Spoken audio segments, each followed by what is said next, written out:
দর্শক স্বাগত নিউজ 24 চট্টগ্রাম প্রতিদিনের সংবাদে আপনাদের সাথে আছি আমি ফয়সাল মাহমুদ। চট্টগ্রামে করোনার ফাঁকে ডেঙ্গুর হানা। 24 ঘন্টায় চট্টগ্রাম মেডিকেলে 2 জনের মৃত্যু হয়েছে। আজ থেকে সরকারিভাবে শুরু হয়েছে করোনা পরীক্ষা। একদিনেই 18 জনের শরীরে মিলেছে করোনার জীবাণু। মেডিকেলে ভর্তি 3 জন। করোনা মোকাবেলায় সব ধরনের প্রস্তুতি রয়েছে বললেন স্বাস্থ্য অধিদপ্তরের পরিচালক। ডেঙ্গু প্রতিরোধেও রয়েছে নানা ব্যবস্থা। আবু জাবেদের ছবিতে চট্টগ্রাম থেকে নয়ন বড়ুয়া জয়ের রিপোর্টে বিস্তারিত। চট্টগ্রামে করোনার ভয়াবহতার মধ্যে আবার ডেঙ্গুর প্রাদুর্ভাব দেখা দিয়েছে।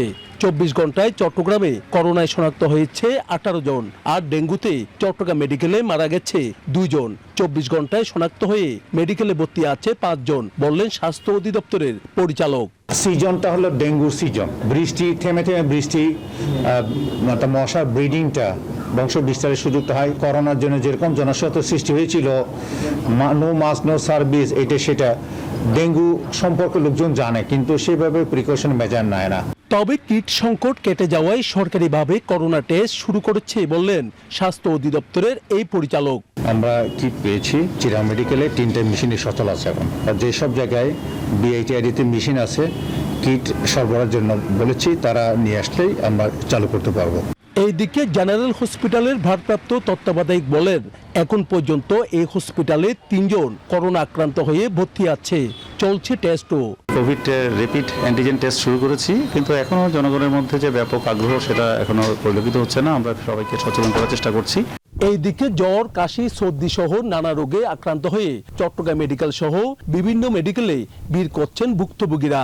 আমার আজকে 3 দিন ধরে জ্বর, গায়ে ব্যথা, গলা ব্যথা, তারপরে এখানে আসছি এই টেস্ট করানোর জন্য, এই যে করোনা টেস্টটা আর ডেঙ্গু টেস্টটা দুইটাই করাবো। জ্বর সেরে গেছে, ব্যথা প্রচুর বেড়ে গেছে, ঘুমাতে পারি না, চলতে পারি না, তাই ডাক্তার দেখাতে আসছি। তবে করোনা ও ডেঙ্গু থাপা থামাতে জনগণকে স্বাস্থ্যবিধি মেনে চলার আহ্বান জানিয়েছেন সংশ্লিষ্টরা। নয়ন বড়ুয়া জয়, নিউজ 24 চট্টগ্রাম।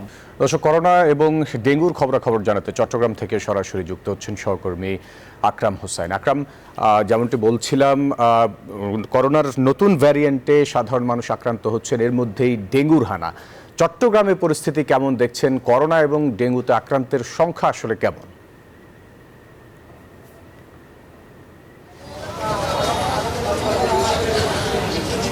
ধন্যবাদ ফয়সাল। আপনি যেমনটি বলছিলেন, ডেঙ্গু এবং করোনার আক্রান্তের হার বৃদ্ধি পাচ্ছে। একই সাথে আমরা সে বিষয়ে সকালে চট্টগ্রাম সিভিল সার্জনের সাথে কথা বলেছি। সিভিল সার্জন আমাদেরকে যেটি জানিয়েছেন, আসলে ডেঙ্গুর নতুন ভেরিয়েন্ট হলেও সেটা নিয়ে এখনও পর্যন্ত তারা তত বেশি চিন্তিত নয়, কারণ এখন পর্যন্ত বাংলাদেশের বেশিরভাগ জনসাধারণকে আসলে ভ্যাকসিন দেওয়া আছে।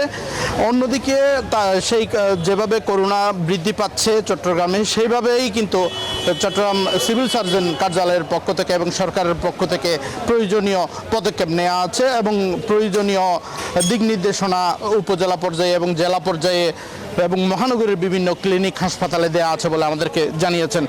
আমরা যদি আপনার মাধ্যমে দর্শকদের জানাতে চাই, সেটি হচ্ছে চট্টগ্রামে দিন দিন করোনার হার বৃদ্ধি পাচ্ছে, যেটি গতকালকে 9 জন করোনা শনাক্ত রোগী ছিল, আজকে সেই জায়গায় 18 জন শনাক্ত হয়েছে, অর্থাৎ দ্বিগুণ বৃদ্ধি পেয়েছে।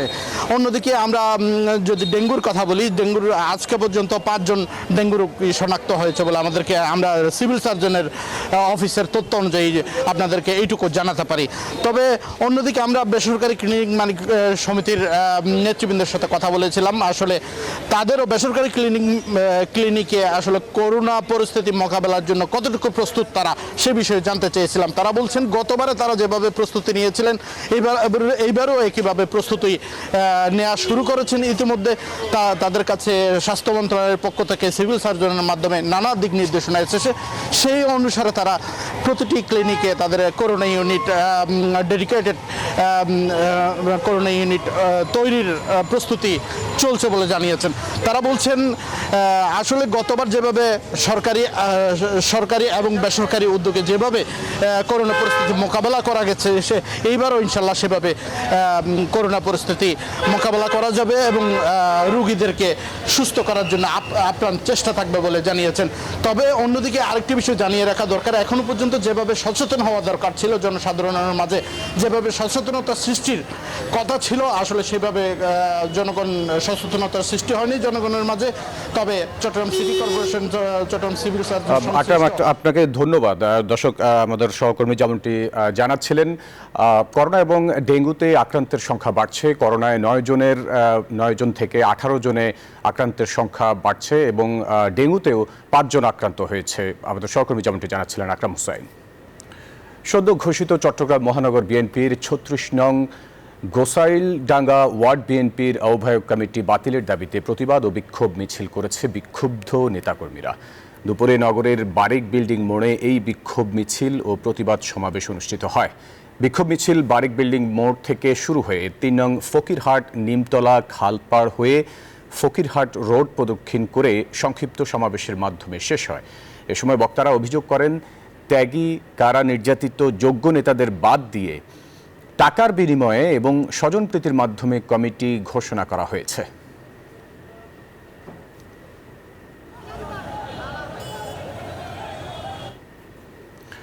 চট্টগ্রামের সন্দ্বীপ পৌরসভা বিএনপির আহ্বায়ক প্রয়াত আহসানুল কবির তালুকদার রিপনের স্মরণে শোক সভা অনুষ্ঠিত হয়েছে। দুপুরে সন্দ্বীপ মাঠে উপজেলা ও পৌরসভা বিএনপি এবং অঙ্গ সংগঠনের যৌথ আয়োজনে এই সভা অনুষ্ঠিত হয়। উপজেলা বিএনপির আহ্বায়ক অ্যাডভোকেট আবু তাহেরের সভাপতিত্বে অনুষ্ঠানে প্রধান অতিথি হিসেবে উপস্থিত ছিলেন বিএনপি চেয়ারপারসনের উপদেষ্টা ও চট্টগ্রাম উত্তর জেলা বিএনপির আহ্বায়ক গোলাম আকবর খন্দকার।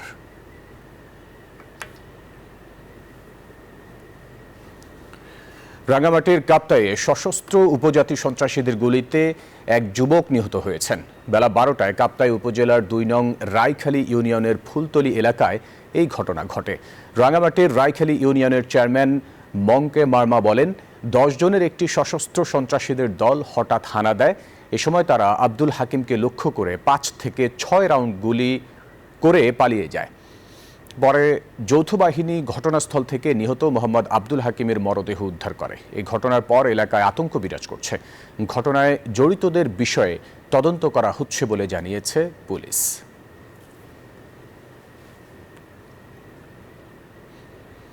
চট্টগ্রাম প্রতিদিনের সংবাদের সময় হলো একটা বিরতি। ফিরছে আরো খবর নিয়ে, সাথে থাকবেন। আবার স্বাগত সংবাদে।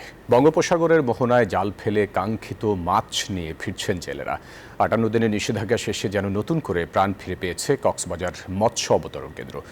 বন্ধের পর মাছ পাওয়ায় খুশি জেলেরা। এ বিষয়ে আরও খবরাখবর জানাতে যুক্ত হচ্ছেন সহকর্মী ইরফানুল হাসান। ইরফান, যেমনটি বলছিলাম, 58 দিন নিষেধাজ্ঞার পর সাগরে জাল নিয়ে জেলেরা মাছের পরিমাণ কেমন পাচ্ছেন, আর জেলেরা আসলে কি বলছেন, তাদের মধ্যে উৎসাহ উদ্দীপনা কেমন দেখছেন?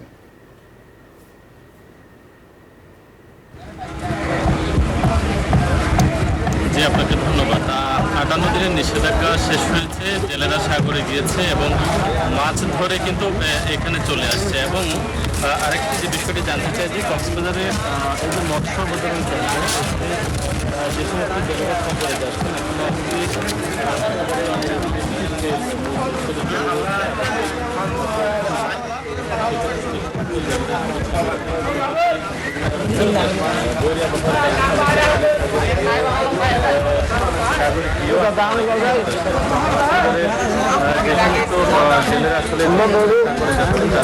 অনেকে ফেরত এসছেন। আমরা কিন্তু একজন জেলের সাথে একটু কথা বলতে চাই যে সাগরে গিয়েছেন তাদের কি পরিস্থিতি এবং সে বিষয়ে জানার জন্য কথা বলতে চাই। সাগরে যে সমস্ত জেলেরা আসলে যাচ্ছে, আপনাদের কোনো অসুবিধা হচ্ছে কিনা? আসলে সরকার যে 58 দিনের কার্যক্রম দিয়েছিল, এটা এমন সময়ের মধ্যে বন্ধটা খুলেছে জুন জুলাই 2 মাস। এই সময়টা সাগর সবসময় উত্তাল থাকে, এই সময়ে বন্ধটা খুলে দেওয়া একদম উচিত হয়নি। আর বন্ধটা দেওয়াও একটা, মনে করেন, এটা যাচাই বাছাই করে দেওয়ার দরকার ছিল। আমি একজন সাধারণ জেলে হিসেবে বলবো, এই আমরা 5-6 লাখ টাকার বাজার সদাই নিয়ে এই 2-3 দিন আগে গেলাম, আবার আজকে চলে আসতে হলো বইটা আবহাওয়ার কারণে। তাহলে আমাদের তো বিশাল লস হয়ে গেলো। এর আগেও 58 দিন বসেছিলাম, তখনও লস, এখনও লস। যদি ভবিষ্যতে আবার এরকম ফিরে আসতে হয়, আমরা তো পথে বসে যাব। ধন্যবাদ। কথা বলছিলাম একজন জেলের সাথে, তিনি যেটি জানাচ্ছেন যে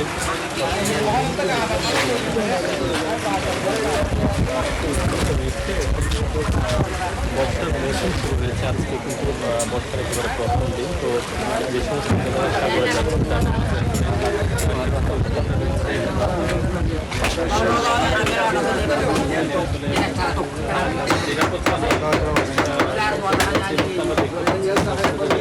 মৎস্য কেন্দ্রে বেশ কিছু জেলেরা আসলে এসছেন, বেশ কিছু নৌকা ঘাটে ফিরেছে এবং আমরা দেখতে পাচ্ছি মাত্র একদিনের ব্যবধানে কিন্তু তারা ইতিমধ্যে কুলে ফিরে এসেছেন এবং এই কারণে কিন্তু মূলত কক্সবাজারে যারা এসছেন তাদের মাঝে কিছুটা হতাশা আসলে কাজ করছে।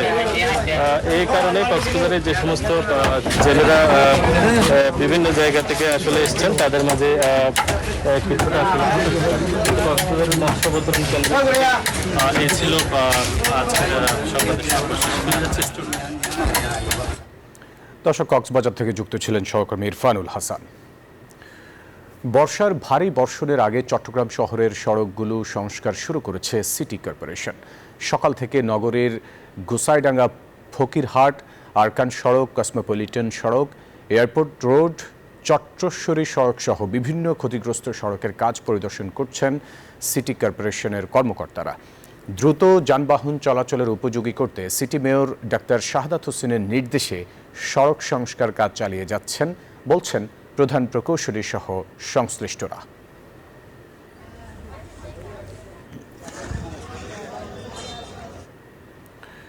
মাসব্যাপী বৃক্ষরোপণ কর্মসূচির উদ্বোধন করেছেন মাইজ ভান্ডারী গাউসিয়া হক কমিটি বাংলাদেশের কেন্দ্রীয় পর্ষদের সভাপতি আলহাজ রেজাউল আলী জসিম চৌধুরী।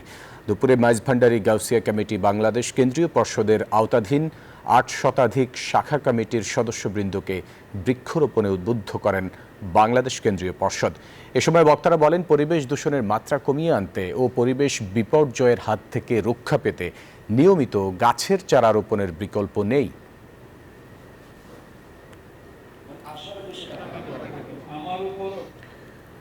খাগড়াছড়িতে আগামী ত্রয়োদশ জাতীয় সংসদ নির্বাচনে 298 নং সংসদীয় আসনে প্রার্থী নির্ধারণে ইসলামী আন্দোলন বাংলাদেশ তৃণমূল পর্যায়ের মতামত নেয়ার লক্ষ্যে মতামত গ্রহণ অনুষ্ঠিত হয়েছে।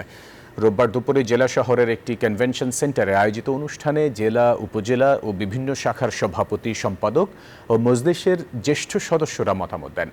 জেলার 4 নেতা থেকে ব্যালটের মাধ্যমে 145 জন সদস্য প্রত্যক্ষ ভোটে অংশ নেন। আগামী 28 জুন ঢাকার মহাসমাবেশ থেকে 300 আসনের প্রার্থী ঘোষণা করা হবে।